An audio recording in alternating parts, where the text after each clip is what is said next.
I've seen God's glory many times in my life. Faith is the trust and confidence we have in complete acceptance of facts without proof. Our life is filled with many faith journeys, some good, some very difficult. I've had 2 faith-altering and strengthening journeys in my life, and many others, but 2 really made a big difference. My dad had a stroke when he was 38 years old. I was 10 years old at the time.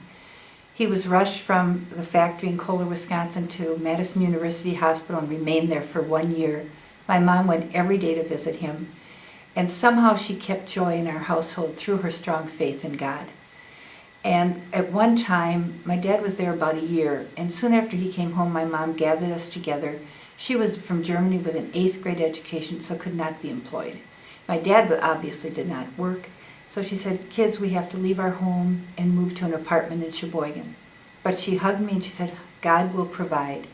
2 weeks later, received an anonymous note that our home had been purchased. My mother lived there till she was 92 years old. Indeed, God did provide.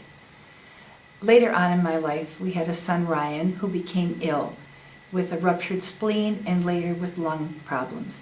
He was very ill for 11 years. In the midst of that, my husband lost his job and finances also became a problem. I prayed every day that Ryan would get better, and he didn't. And one day I called my mom and I said, "Mom, you can have your Lord. He doesn't answer our prayers." And she said, "Honey, if you don't feel close to God, check to see who moved aside." And with that, I realized he was walking with me all the time. We now have a very healthy son, and indeed he did answer my prayers. In this life today, technology has taken over a lot of intellect, a lot of people reading the Bible thinking they're very knowledgeable. But there's a big difference between knowledge and wisdom.